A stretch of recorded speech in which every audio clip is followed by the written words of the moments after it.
আচ্ছা, পরের স্লাইডে যাও।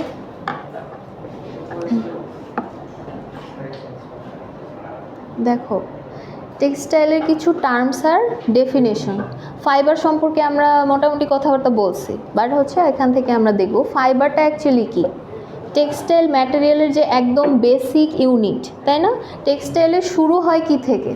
ফাইবার থেকে। সো ফাইবারটা কীরকম হবে? হেয়ার লাইক স্ট্র্যান্ড, মানে যেটার প্রস্থ হবে খুবই কম কিন্তু দৈর্ঘ্য হবে অনেক বেশি। দৈর্ঘ্যের তুলনায় প্রস্থ বা হচ্ছে ডায়ামিটার যেটা অ্যাকচুয়ালি, এটা অ্যাকচুয়ালি কেমন থাকে? সিলিন্ড্রিক্যাল থাকে না ফাইবার? সো এটার আমরা কি পাবো? লেন্থ আর হচ্ছে ডায়া পাবো, ঠিক আছে? সো লেন্থের তুলনায় ডায়া হবে অনেক ছোট। কীরকম হবে ডিফারেন্সটা? 1:100 বা হচ্ছে 500, ওকে, মানে 100 টাইমস বেশি হবে লেন্থ। ডায়ামিটারের থেকে লেন্থ হবে 100 টাইমস, মানে 100 গুণ বেশি। বুঝতে পারছো? ওকে, তো এটা হচ্ছে কি কি বিষয়ে হচ্ছে ফাইবারের উপরে করে ডিপেন্ড করে, যেমন হচ্ছে কেমিক্যাল কম্পোজিশন, তারপর হচ্ছে তোমার ফিজিক্যাল স্ট্রাকচার, সারফেস ক্যারেক্টারিস্টিক। ওকে, কেমিক্যাল কম্পোজিশন এক একটা ফাইবারের এক এক রকম না? কটনের এক রকম, উলের এক রকম, সিল্কের এক রকম, ঠিক আছে? তারপর হচ্ছে ফিজিক্যাল স্ট্রাকচারও কি হয়? এক এক রকম হয়। কটনের যেরকম, সিল্কের ক্ষেত্রে কি ওরকম হয়? ডিফারেন্ট হয় না? আবার উলের ক্ষেত্রেও কি হয়? ডিফারেন্ট হয়। এটা তো বললাম ন্যাচারাল ফাইবারের জন্য, কিন্তু আমরা যদি সিনথেটিক বা ম্যানমেড ফাইবারের কথা বলি সেই ক্ষেত্রে কি হবে? একেবারেই ডিফারেন্ট হবে, তাই না? আচ্ছা, তারপর সারফেস ক্যারেক্টারিস্টিক কেমন হয়? কটন ফাইবার দেখতে কেমন হয়? কিসের মতো? কিডনি শেপের মতো, তাই না? মানে হচ্ছে এটা কিছুটা চাপা হয়ে যায়। যখন একটা ফাইবার, কটন ফাইবার ম্যাচিউরড হয় তখন ফাইবার হচ্ছে কি হয়ে যায়? মানে হলো যেটা থাকে, সিলিন্ডারের ভিতরে যে হলো পার্টটা থাকে সেটা কি হয়? চেপে যায়, তাই না? এই কারণে হচ্ছে দেখতে কিডনি শেপের হয়। আবার হচ্ছে তোমার উল ফাইবার দেখতে কেমন হয়? উল ফাইবারের গায়ে স্কেল থাকে না? স্কেল থাকে। সো এক একটা ফাইবারের সারফেস স্ট্রাকচার বা সারফেস ক্যারেক্টারিস্টিক এক এক রকম হয়। আচ্ছা, তারপর হচ্ছে আমরা এখানে ক্লাসিফিকেশন করতে পারি ফাইবারকে। যেমন হচ্ছে আমরা যদি ন্যাচারাল ফাইবারের কথা বলি, কি কি ধরনের হতে পারে আমাদের ন্যাচারাল ফাইবার? সেলুলোজিক হতে পারে, যেটা আমরা কোত্থেকে পাই? প্লান্ট থেকে পাই, মানে গাছ থেকে পাই। কি কি সেখানে আছে? যেমন হচ্ছে কটন। কটন অ্যাকচুয়ালি কি থেকে পাওয়া যায়? সিড থেকে, তাই না? Seed fibre. তারপর হচ্ছে স্টেম থেকে কোন কোন ফাইবারগুলো পাই?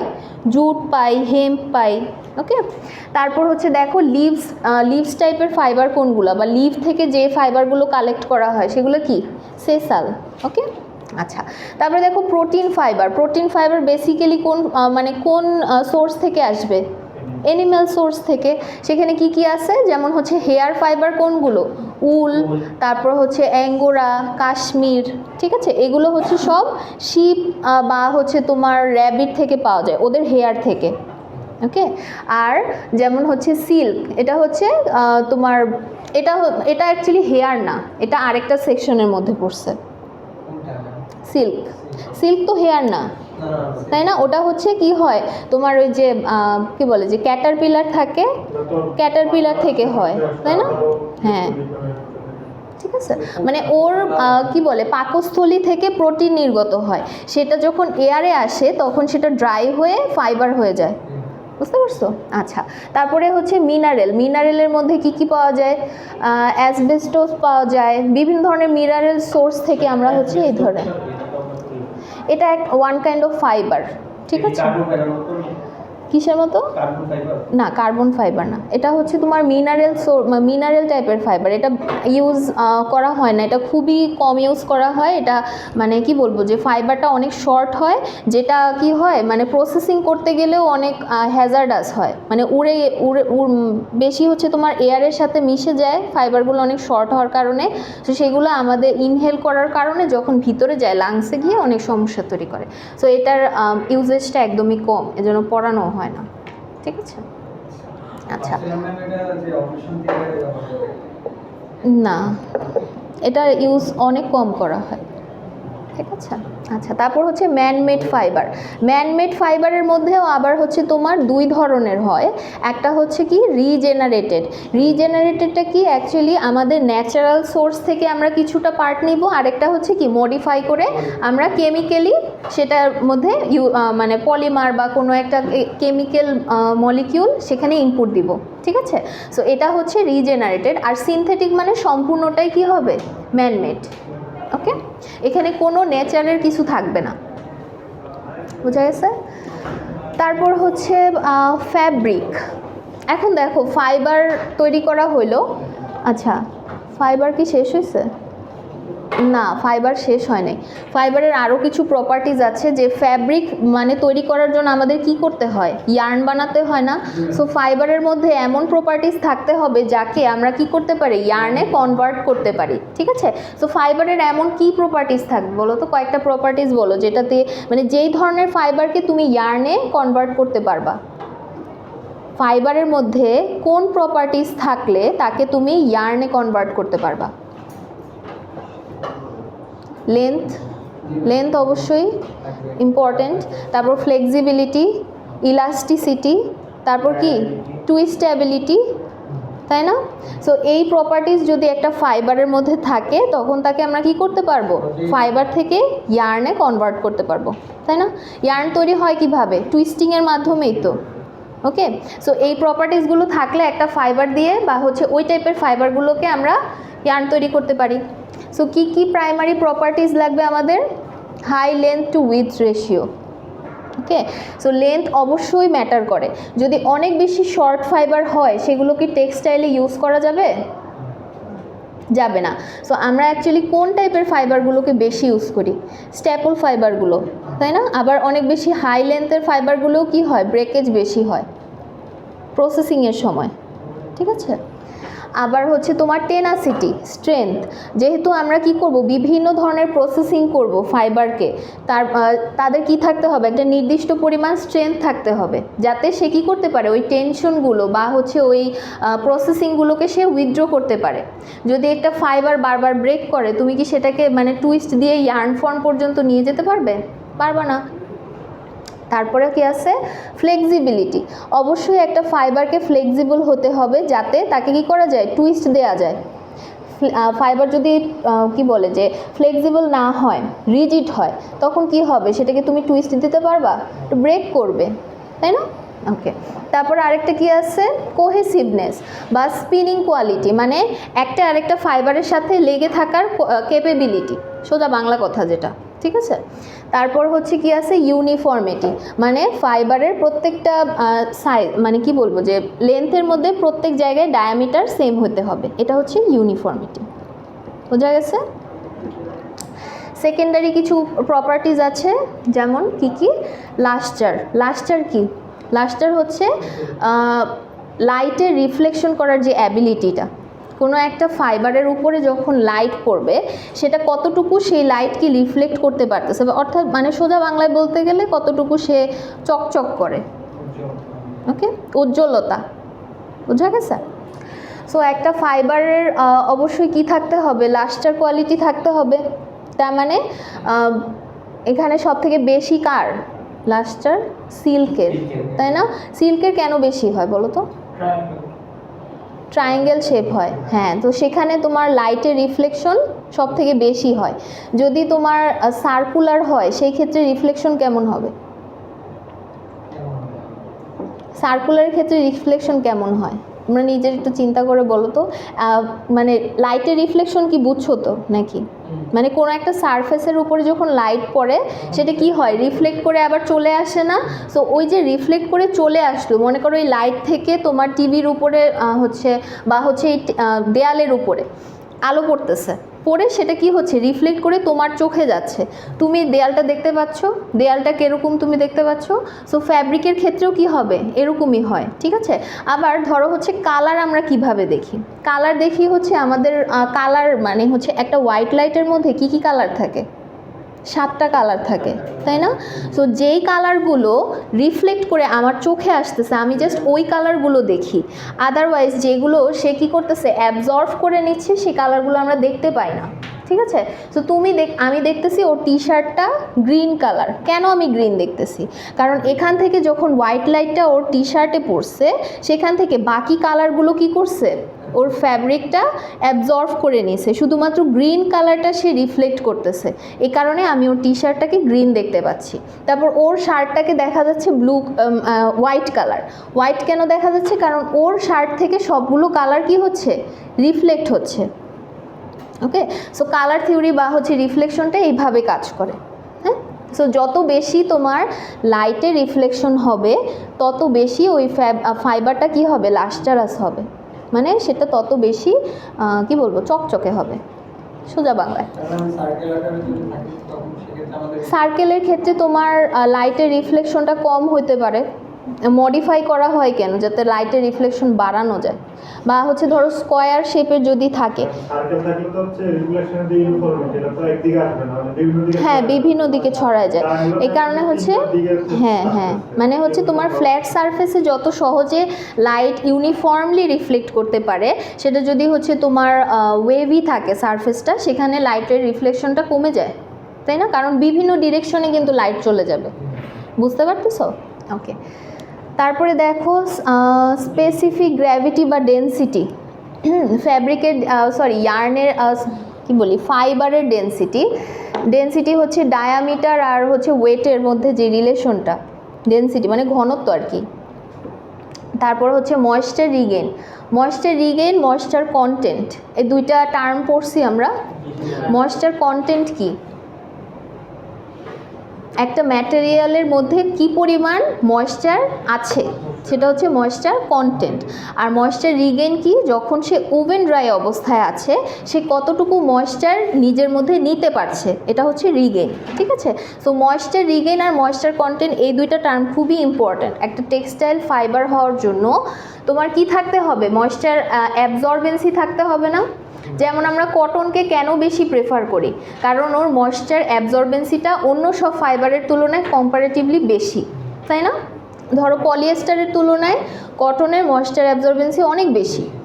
এই কারণে আমরা সামারে কটন ফ্যাব্রিকগুলোকে বেশি প্রেফার করি, কারণ আমাদের সামারের সময় কি হয়, ঘাম হয় না, ঘাম তৈরি হয়। সো ওই ঘামটা যদি আমাদের বডির সাথে লেগে থাকে, আমাদের গার্মেন্টস যদি সেটাকে তোমার অ্যাবজর্ভ করে এনভায়রনমেন্টে রিলিজ করতে না পারে, তখন কি হয়, ডিসকমফোর্ট ফিল হয় না? সো এই কারণে একটা ফাইবারের কি থাকতে হবে, ময়েশ্চার রিগেইন অ্যাবিলিটি থাকতে হবে। তারপর হচ্ছে ইলাস্টিক রিকভারি, অর্থাৎ তুমি একটা ফাইবারকে ড্রয়িং করলে কি হচ্ছে, সেটা টান পড়ছে না, ওর উপরে টেনশন হচ্ছে। সো তাকে কি করতে হবে, যদি তার ইলাস্টিক রিকভারি অ্যাবিলিটি না থাকে, সে আগের ফর্মে ফিরতে পারবে না। তুমি একটা ইয়ার্নকে টান দিয়ে দেখো তো, ওটা কি হয়, একটু লেন্থটা বাড়ে না, আবার কি হয়, ছেড়ে দিলে সে আগের ফর্মে আসে। একেবারে জোরে টান দিলে তো সেটা ছিঁড়েই যাবে, বাট তার একটা নির্দিষ্ট লেভেল পর্যন্ত সে ওই টেনশনটা কি করতে পারে, উইথড্র করতে পারে। এটাই হচ্ছে তার ইলাস্টিক অ্যাবিলিটি বা হচ্ছে ইলাস্টিক রিকভারি। মানে তুমি একটা ম্যাটেরিয়ালকে ডিফর্ম করার পরে তার আগের ফর্মে ফিরে আসার যে অ্যাবিলিটিটা, বুঝা গেছে? ওকে, তারপর রেজিলিয়েন্সি কি? রেজিলিয়েন্সিটাও হচ্ছে এরকমই, যে তোমার কি বলবো, যে রিঙ্কেল হলে সেটা কি হতে পারে, আবার আগের ফর্মে সে ফিরে আসতে পারে, বোঝা গেছে? তোমরা কি আসলে বুঝতেছো? রেসপন্স করো না যে।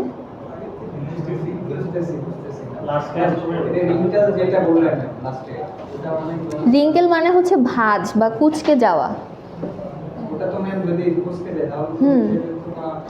ধরো যে তোমার লিনেন কাপড় দেখছি না আমরা, ওগুলা কিরকম হয়, ধর ওটা যদি কুঁচকে যায়, তুমি যদি ওটাকে সুন্দর করে হ্যাং করে রেখে দাও, ও কিন্তু আবার স্ট্রেট হয়ে যায়। ওর কিন্তু ওই রেজিলিয়েন্সি অনেক ভালো লিনেনের, ঠিক আছে, কটনের তুলনায়। কটন কিন্তু আমাদের আয়রন করা ছাড়া পরা যায় না। সো লিনেনের ক্ষেত্রে কিন্তু তুমি যদি সুন্দর করে ওটাকে আবার হ্যাঙ্গারে রেখে দাও, ও নিজে নিজে আবার কি হয়ে যায়, স্ট্রেট হয়ে যায়। ওর ড্র্যাপেবিলিটি অনেক ভালো, বুঝতে পারছো? আচ্ছা, তারপর হচ্ছে ন্যাচারাল ফাইবার আর হচ্ছে সিনথেটিক ফাইবার, এগুলার হচ্ছে আচ্ছা এখানে কিছু দেওয়া আছে যে প্রসেসিংগুলা। ধরো প্রথমে আমাদের কি করতে হয়, ব্লো রুম থেকে যদি আমরা আসি, ন্যাচারাল ফাইবার কটনের কথা যদি বলি, সো ব্লো রুমে আমরা ম্যাটেরিয়ালটাকে কিভাবে পাই, বেল আকারে পাই, বেল আকারে থাকে। সো বেলটা অ্যাকচুয়ালি কি, অনেকগুলো ফাইবারকে একসাথে কম্প্রেসড করে তোমার হচ্ছে স্কোয়ার শেপে নিয়ে আসা হয়, সেটাকে আমরা বেল বলি। এই বেল অবস্থাতে কি তুমি ফাইবার আলাদা আলাদা করাটা মানে ইম্পর্টেন্ট, অবশ্যই করতে হবে, না তুমি তো ফার্দার প্রসেসিং করতে পারবে না। অ্যাকচুয়ালি বেল কেন তৈরি করা হয় বলো তো?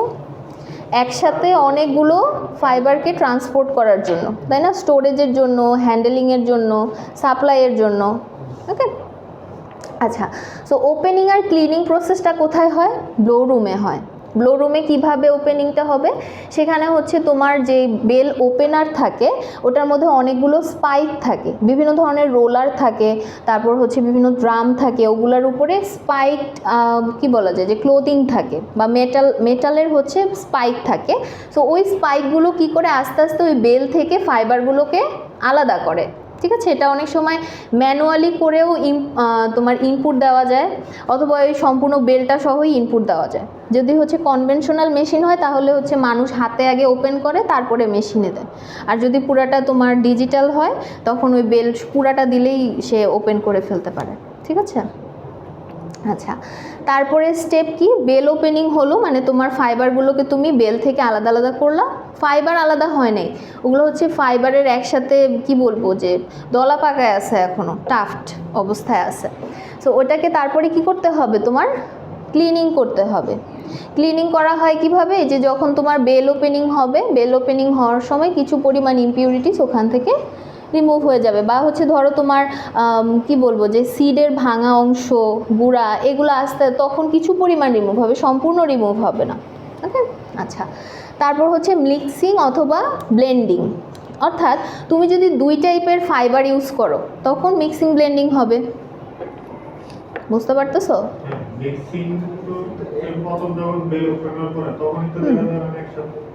একসাথে দিয়ে দেওয়া যায়, হ্যাঁ হ্যাঁ হ্যাঁ হ্যাঁ। মানে এখানে তোমার ব্লো রুমের মধ্যে বেল ওপেনিংয়ে কী কী ধরনের কাজগুলো হয়, অ্যাকশন তিনটা হয়। প্রথমে তো হচ্ছে তোমার ওপেনিং হবে, কিছু পরিমাণ ক্লিনিং হবে, সাথে মিক্সিং অথবা ব্লেন্ডিং হবে। তুমি যদি দুই টাইপের ফাইবারকে একসাথে ইনপুট দিয়ে দাও তখন কি হবে? দুইটা একসাথে ওপেন হয়ে মিক্স হয়ে যাচ্ছে না? বুঝতে পারতেছো? ওকে। তারপর হচ্ছে কি কার্ডিং, যেটাকে আমরা স্পিনিং মিলের হার্ড বলে থাকি। কার্ডিংয়ের মধ্যে কিন্তু তোমার ম্যাক্সিমাম ক্লিনিং আর হচ্ছে স্ট্রেটেনিং হয়, ইন্ডিভিজুয়ালাইজেশন হয়, ঠিক আছে?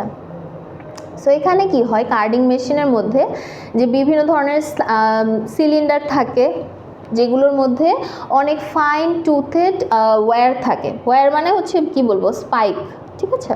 সো এগুলোর মধ্যে দিয়ে কি হয়, ফাইবারগুলো পাস করার সময় এগুলো থেকে যে ময়লাগুলো থাকে বা ডাস্টগুলো থাকে, ডার্টগুলো থাকে, ওগুলো কি হয় আলাদা হয়ে যায়। মানে চিরুনি না, চিরুনি কীরকম থাকে, চিরুনি দিয়ে তুমি যখন কোনো চুল টান দাও বা সুতা, ধরো হচ্ছে তুমি একটা সুতা বা পুতুলের চুলি যদি টান দাও, ওটার মধ্যে যা যা থাকে সব একসাথে চিরুনির সাথে বের হয়ে আসে না? সো কাইন্ড অফ ওরকমই, ঠিক আছে? আচ্ছা আচ্ছা, দেখো কার্ডিং থেকে আমরা কি ধরনের আউটপুট পাই? কার্ডেড স্লাইভার পাই, ঠিক আছে? আচ্ছা, তারপরে যাও ড্রয়িংয়ে কি হয়? ড্রয়িং মেশিন কয় ধরনের? দুইটা আছে, তাই না? হ্যাঁ, ইয়েস। সো ড্রয়িং মেশিনে কি কি হয়? ড্রয়িং মেশিনে এইখানে তোমার ফাইবারগুলোকে স্ট্রেটেনিং করা হয়, তাই না? আর সবগুলোকে কি করা হয়? একই বরাবর রাখা হয়। হ্যাঁ, প্যারালালাইজেশন হয়, ক্লিনিং হয়, কিছু পরিমাণ ক্লিনিং হয়, তারপর হচ্ছে প্যারালাল করা হয়, এরপর হচ্ছে তোমার ইন্ডিভিজুয়াল করা হয়, ঠিক আছে? আচ্ছা, তারপর হচ্ছে রোবিং বা হচ্ছে স্পিনিং। এখানে হচ্ছে তোমার ফাইবার মানে এখানে আরও বেশি স্লাইভারটাকে আরও বেশি ছোট করে নিয়ে আসা হয়, অর্থাৎ এখানে কি হবে, ড্রয়িংয়ের পরিমাণ অনেক বেশি হবে। তুমি স্লাইভারের শেপ কীরকম থাকে, ধরো এরকম যদি থাকে, রোবিংটা আরও চিকন হয়ে যায়, অর্থাৎ এইখানে ফাইবার যতগুলা হচ্ছে তোমার একই কি বলবো ডায়া বরাবর ছিল, এই রোবিংয়ের মধ্যে কি হয়ে যাবে, ফাইবারের সংখ্যা আরও কমে আসে, ঠিক আছে? তো এইখানে আমরা অলমোস্ট মানে সবগুলো স্ট্রেট অবস্থায় পাই। ওকে, আচ্ছা। তারপরে হচ্ছে তোমার রোবিংয়ের পরে কি করব, আমরা স্পিনিং করি। স্পিনিং করা হয় আমাদের মেইন স্পিনিং করা হয় হচ্ছে তোমার রিং স্পিনিং বা হচ্ছে রিং ফ্রেমে। এটা সব থেকে ম্যাক্সিমাম ইউজ করা হয়, ঠিক আছে? কারণ এটাতে তোমার স্ট্যাপল ফাইবার মানে যে কোনো ফাইবার প্রসেস করা যায় রিং স্পিনিংয়ে। আর কিছু স্পেশাল টাইপের আছে, যেমন হচ্ছে রোটর স্পিনিং, ওইখানে তোমার শর্ট ফাইবারের স্পিনিং করা হয়, মানে যেগুলো তুমি রিংয়ে করতে পারতেছো না সেগুলো রোটরে করতে পারবা, অনেক ছোট ছোট ফাইবার দিয়েও করা যায়, বুঝা গেছে? তারপর হচ্ছে সিনথেটিক ফাইবারের প্রসেসিং। সিনথেটিক ফাইবার মানে যেটা আমরা তৈরি করি, আমরা সিনথেটিক ফাইবার তৈরি করি কিভাবে? পলিমার চিপস থেকে, তাই না? সেটাকে কি করি? স্পিনিং মেশিনে দেই, মেল্ট করি হাই টেম্পারেচারে। মেল্ট করলে কি হবে? পলিমার চিপসগুলো গলে যাবে, স্বাভাবিক, তাই না? তোমাদের কি ঘুম আসতেছে?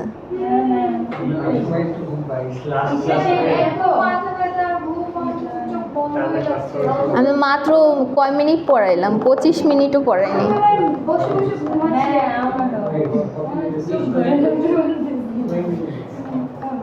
20 মিনিট পড়াইছি। আচ্ছা দেখো, এরপরে আমি তোমাদেরকে একটা ভিডিও দেখাবো, ঠিক আছে?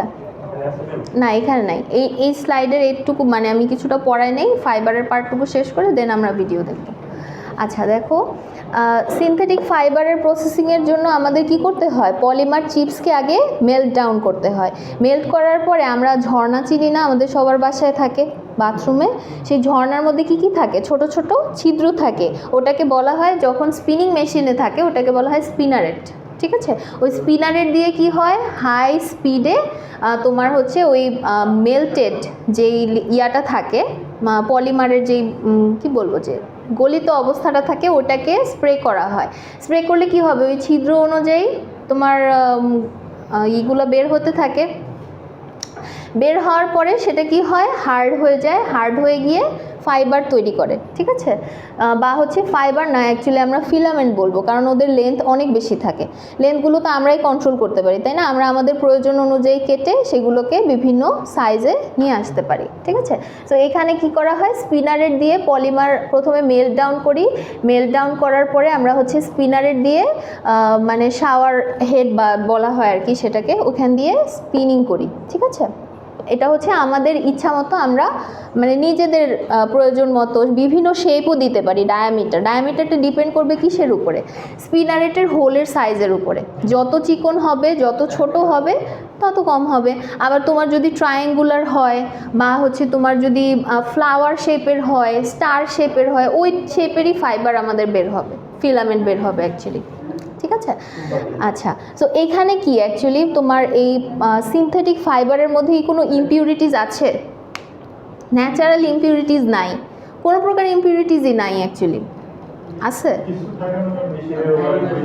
ওগুলো তো পরে, মানে তোমার স্পিনিং করার পরে ফাইবারের মধ্যে কি এখন কোনো কিছু আছে কি না? কোনো ইমপিউরিটিস আছে? নাই তো।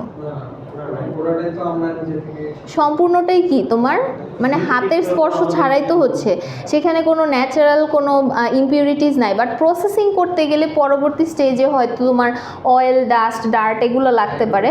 বাট যখন স্পিনিং হচ্ছে, স্পিনিং হওয়ার পরে যে ফাইবারটা আমরা পেলাম, যেই মানে কি বলবো, যে একদম শুরুর ইনিশিয়াল ফাইবার পেলাম, ওখানে তো কোনো প্রকার মানে ইমপিউরিটিস বা ডার্ট, ডাস্ট কিছুই নাই, ঠিক আছে? সম্পূর্ণটাই কি থাকে? পিওর অবস্থায় থাকে। সো এটাকে ধরো তোমার প্রসেসিং করা হয় কি, অ্যাকচুয়ালি এটার মেইন প্রসেসিংটাই হচ্ছে টেক্সচারাইজেশন, ঠিক আছে? বিভিন্ন ধরনের টেক্সচার দেওয়া। ধরো কটন ফাইবারের মতো প্রপার্টিজ আমি সিনথেটিক ফাইবারের মধ্যে দিতে চাচ্ছি, সো ওইটাকে ওইভাবে টেক্সচারাইজেশন করা হয়। যেমন হচ্ছে তোমার বিভিন্ন ধরনের, যেমন ক্রিম্পিং করা হয়, বাল্ক, তারপর হচ্ছে বিভিন্ন শেপ দেওয়া হয়, যাতে করে কি হয়? ফাইবারগুলো ন্যাচারাল ফাইবারের মতো কিছুটা হলেও বৈশিষ্ট্য অর্জন করতে পারে, ঠিক আছে? কারণ ফিলামেন্টগুলো কি থাকে? একেবারে স্ট্রেট থাকে। সো ওগুলাকে কি করা, টুইস্ট করা বা হচ্ছে তোমার প্রসেসিং করাটা কিছুটা ডিফিকাল্ট হয়। এই কারণে ওদেরকে টেক্সচারাইজেশন করলে ওরা ন্যাচারাল ফাইবারের মতো কিছুটা ফ্লেক্সিবিলিটি বা হচ্ছে রেজিলিয়েন্সি অর্জন করতে পারে, বুঝা গেছে? এটা বিভিন্ন প্রসেস আছে, তোমাদের মানে এইখানে পড়াইতে গেলে অনেক বড় হয়ে যাবে, এজন্য আমি আর দেই নাই, ঠিক আছে? আচ্ছা, এখানে যে ফ্লো চার্টটা আছে, ফ্লো চার্টটা অনেক ইম্পর্ট্যান্ট, ঠিক আছে? এটা আমি পরীক্ষায় দিব।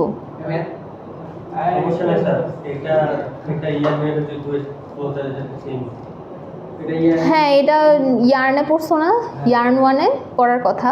তো এখানে দেখো ইনপুট ম্যাটেরিয়াল, প্রসেসিং মেশিন আর হচ্ছে আউটপুট ম্যাটেরিয়াল। প্রথমে আমরা কি পাই? র কটন। র কটনকে ইনপুট দিব কোথায়? ব্লো রুমে। ব্লো রুমে ইনপুট দেওয়ার পরে আমরা কি পাবো? চুটমেট, অর্থাৎ ওপেন করা বেলটা, ঠিক আছে। তারপর এই চুটমেট ইনপুট দিব কোথায়? কার্ডিং মেশিনে। কার্ডিং মেশিন থেকে আউটপুট কি পাবো? Carded sliver. Carded sliver input দিব কোথায়? Breaker draw frame. Breaker draw frame থেকে কি পাবো? Breaker drone sliver. তারপর এই স্লাইভারটাকে আবার ইনপুট দিব কোথায়? Finisher draw frame. Finisher draw frame থেকে পাবো ফিনিশার ড্রোন স্লাইভার। তারপরে সেটাকে আমরা দিব কোথায়? স্পিড ফ্রেম বা রোভিং ফ্রেমে। সেখান থেকে পাবো কি? রোভিং। এখানে মাঝখানে ওই যে তোমার কম্বিংয়ের পার্টটা বাদ দিয়ে দিছি আমি, জাস্ট কার্ডেড। হ্যাঁ, ঠিক আছে। তো যাতে মানে এটা আরেকটু ছোট হয়ে গেছে তোমাদের জন্য। আচ্ছা, তো এখানে হচ্ছে রোভিং পাবো। রোভিং পাওয়ার পরে সেটা কোথায় দিব? রিং ফ্রেমে। রিং ফ্রেমে দিয়ে কি পাবো? রিং কোপস, মানে রিং ইয়ার্ন পাইছি, সেটা ছোট ছোট কোপস আকারে থাকে। সো এই কোপগুলোকে আমরা এখন কোথায় দিব? ওয়াইন্ডিং মেশিনে, যাতে কি পাই আমরা? ইয়ার্নের বড় প্যাকেজ বা কোন পাই, ঠিক আছে। সো এই কোনগুলোকে তারপরে কি করব আমরা? কন্ডিশনিং করব, প্যাকেজিং করব। কন্ডিশনিং করা হয় কেন?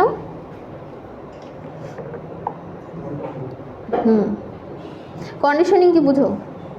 মানে হচ্ছে একটা নির্দিষ্ট টেম্পারেচারে ময়েশ্চার সহ ইয়ার্নগুলোকে রেখে দেওয়া হয়।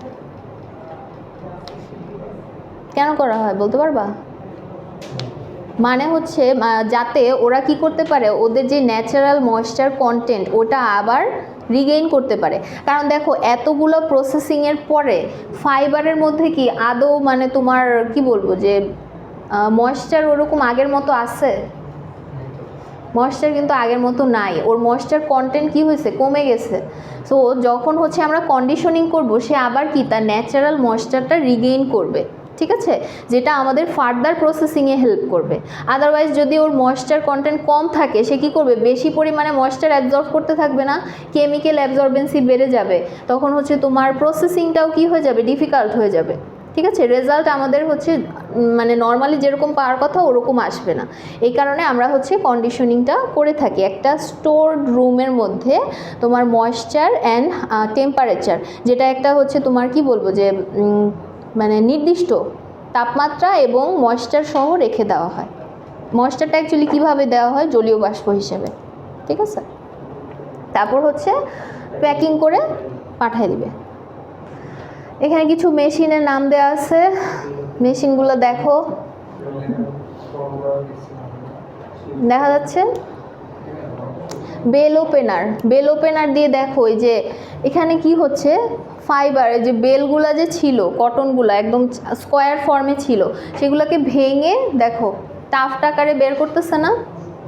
তারপর এটাই কোথায় যাচ্ছে? Carding machine. কার্ডিং মেশিনের মধ্যে অনেকগুলা রোলার থাকে।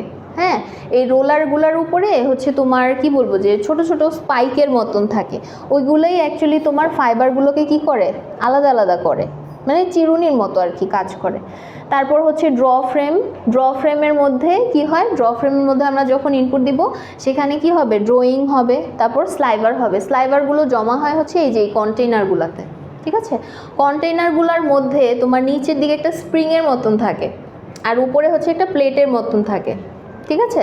সো যখন হচ্ছে তোমার ম্যাটেরিয়ালগুলো কি হয়? ফিল হয়ে যায়, এই মানে প্লেটটা কি হবে? আস্তে আস্তে নিচের দিকে যাবে না, স্প্রিংয়ের চাপ খেয়ে নিচের দিকে যায়, এরপরে সেগুলো কি হয়? তোমার এই কন্টেনারটাকে ফিল আপ করে দেয়, বুঝতে পারছো? দেন যখন আমরা আবার ওটাকে আউট করব, মানে কি বলা যায় যে তোমার কন্টেনারের মধ্যে যাতে বেশি পরিমাণে ম্যাটেরিয়াল একসাথে অ্যাডজাস্ট করানো যায়, এই কারণে এই ধরনের কন্টেনার ইউজ করা হয়। তোমরা ফ্যাক্টরিতে গেলে হচ্ছে এটা দেখতে পারো। ওটা আবার হচ্ছে হ্যাঁ, এটা তোমার অটো মানে রিপ্লেস করার ব্যবস্থা থাকে মেশিনের সাথেই, ঠিক আছে। এখন তো আমরা একটা অটোমেটিক, হ্যাঁ অটোমেটিকই হয়, তোমার এটা ফিল হয়ে গেলে ওটাকে হচ্ছে বের করে দেয় ওই লাইন থেকে। হ্যাঁ, তারপর হচ্ছে কম্বিং মেশিন। কম্বিং মেশিনটা দেখতে এরকম হয়।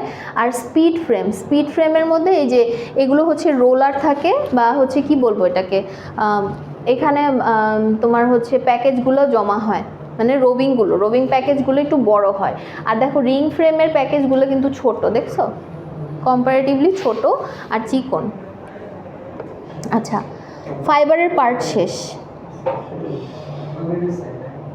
ঠিক আছে।